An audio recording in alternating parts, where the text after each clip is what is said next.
So a lot of people, when they come to me asking about plastic surgery, they'll have a lot of questions. And it's important to me that all your questions are answered so that we develop a fruitful relationship, one of mutual trust and respect. And so today we're going to go over some of those topics. So one of the biggest questions that I get about facial plastic surgery is scarring. And namely, where will the scar be and will it be visible? The key to a beautiful natural result with facial plastic surgery is that you see the scars as little as possible. One of the things is to protect the incisions from the elements, including sun exposure, and also apply good skincare products to the area. One of the things that helps to prevent scar formation is for the surgeon to not put any tension on that incision. It's always important for me not to have any tension on the skin itself. All the tension is distributed among the deeper tissues so that the skin lies flat, under no tension, and can be closed easily. Even after the stitches are removed, usually a week after surgery, there's no tension on the skin that would make a scar look more conspicuous or grow, God forbid, into like a hypertrophic scar, we call it, or a keloid, in which case we would have to treat that accordingly as well. When it comes to recovery and feeling presentable, each patient is different, each surgery is different. When you think about the initial swelling that happens after surgery, depending on the type of surgery, it can be a few days or it can be 2 or 3 weeks until you start to feel a little bit normal. So with that in mind, the appearance of the scars will also kind of ebb and flow according to that timeline. So it's a matter of getting through that initial swelling period, that initial stage of healing, after which things kind of calm down and you feel a little bit more like yourself and the scars will start to heal more completely. Cost is a very important factor in determining whether you proceed with plastic surgery.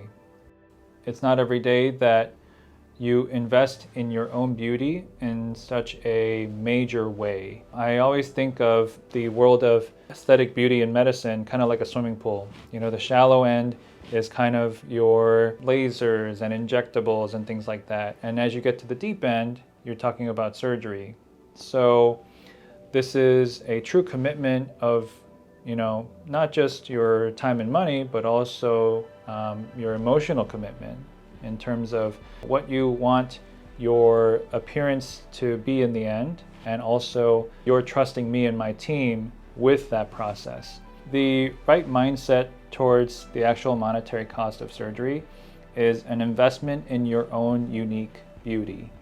If you can imagine a handbag or a supercar, one of one, the only one in the entire world, it's going to cost a lot more than if it were a factory line of Ford, Honda, Toyota, etc.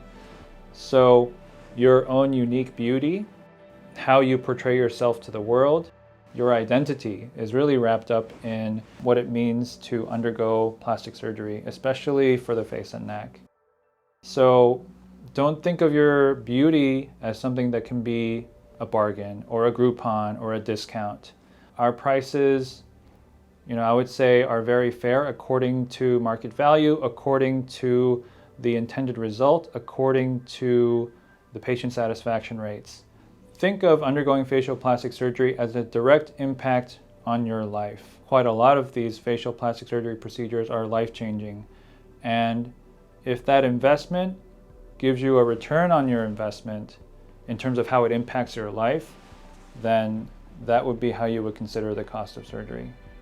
So when it comes to questions about pain related to surgical procedures, I try to be a little more straightforward about, hey, this might pinch or this might hurt for a little bit. But in general, especially for the patients who are awake during surgery, I like to say the numbing shot's going to hurt a little bit, and then after that you shouldn't feel anything. And for most people that is usually the case, which they do find reassurance about. The idea is that we want to make this as comfortable and safe a process as possible, and a big part of that is alleviating any anxiety around the pain that could happen during surgery. If somebody says, oh, I have a really low pain threshold, you know, that alerts me to the idea that, hey, this person might need a little more TLC.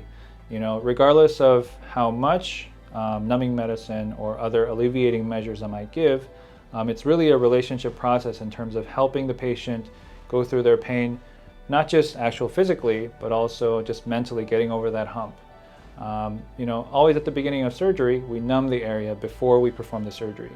So even when it comes to that first tiny poke that might hurt just a tiny bit, I tend to say, hey, tiny poke right here. And during the numbing process, I always say, hey, you're doing great, just nice, slow, deep breaths. So it's really about physically numbing so that you experience no pain or very, very minimal pain during surgery, but also helping the patient through the actual process of numbing and through the entire surgery. So whenever you submit an inquiry or come into the office for a consultation, my staff and I will always make sure that we address all of your questions and we answer them to the best of our ability. I think that's one of the major ways that we help develop a good, positive, strong patient relationship prior to any facial plastic surgery.